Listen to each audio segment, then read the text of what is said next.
Asianet ಸುವರ್ಣ ನ್ಯೂಸ್ನ ವರದಿಯ ಬೆನ್ನಲ್ಲೇ ಸುಜಾತಾ ಭಟ್ ಪ್ರತ್ಯಕ್ಷ ಆದರು. ಜುಲೈ 15ಕ್ಕೆ ದೂರು ಕೊಟ್ಟು ನಾಪತ್ತೆಯಾಗಿದ್ದ ಸುಜಾತಾ ರಹಸ್ಯ ಸ್ಥಳದಿಂದಲೇ ಒಂದು ವಿಡಿಯೋ ಹೇಳಿಕೆ ಕೊಟ್ಟಿದ್ದಾರೆ. ನಾನು ನಾಪತ್ತೆಯಾಗಿಲ್ಲ ಅಂತಷ್ಟೇ ಸುಜಾತಾ ಭಟ್ ಸ್ಪಷ್ಟನೆ ಕೊಟ್ಟಿದ್ದಾರೆ. ಆದರೆ ಅವರು ಎಲ್ಲಿದ್ದಾರೆ? ಮಗಳು ಅನನ್ಯಾ ಭಟ್ ಬಗ್ಗೆ ಕೂಡ ಯಾವುದೇ ಮಾತಾಡಿಲ್ಲ. ಯಾವ ಪ್ರಶ್ನೆಗಳಿಗೂ ತಾಯಿ ಉತ್ತರ ಕೊಟ್ಟಿಲ್ಲ. ನ್ಯೂಸ್ ಚಾನೆಲ್ನವರು ಸುಜಾತಾ ಭಟ್ ಕಾಣೆಯಾಗಿದ್ದಾರೆ, ಸುಜಾತಾ ಭಟ್ ಇಲ್ಲ ಅಂತ ಹೇಳುವಂತಹ ಒಂದು ನ್ಯೂಸ್ ವರದಿಯನ್ನ ಮಾಡ್ತಾ ಇದ್ದಾರೆ.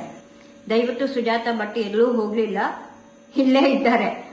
ಎಲ್ಲಿ ಇರಬೇಕಾಗಿರುವ ಜಾಗದಲ್ಲಿ ಅಲ್ಲಿದ್ದಾರೆ. ಇವರಿಗೆ ಬೇರೆ ಏನು ಕೆಲಸ ಇಲ್ಲ. ಸುಜಾತಾ ಭಟ್ ಕಾಣೆಯಾಗಿದ್ದಾರೆ ಅನ್ನುವಂಥದ್ದನ್ನ ಹೇಳ್ಕೊಂಡು ನ್ಯೂಸ್ ಚಾನೆಲ್ ಅಲ್ಲಿ ಎಲ್ಲಾ ಸ್ಯಾಟಲೈಟ್ ಚಾನೆಲ್ನವರು ಇದು ಮಾಡ್ತಾ ಇದ್ದಾರೆ. ದಯವಿಟ್ಟು ನಾನ್ ಕೇಳ್ತಾ ಇರೋದು ನನ್ನ ಮಗಳ ಅಸ್ಥಿ ಪಂಜರ ಅಷ್ಟೇ. ಸಿಕ್ಕಿದ್ರೆ ಕೊಡಿ, DNA ಮ್ಯಾಚ್ ಆದ್ರೆ ನನ್ನ ಮಗಳ ಅಸ್ಥಿ ಪಂಜರ ಕೊಟ್ರೆ ನಾನು ಅದನ್ನ ಹಿಂದೂ ಸಂಪ್ರದಾಯದ ಪ್ರಕಾರ, ಸನಾತನ ಹಿಂದೂ ಸಾಂಪ್ರದಾಯಿಕ ಪ್ರಕಾರ ನಾನು ಮಾಡಬೇಕು ಅನ್ನುವಂತ ಒಂದು ಇದರಲ್ಲಿ ಇದ್ದೇನೆ. ಅದಷ್ಟು ಬಿಟ್ಟು ನಾನು ಬೇರೆ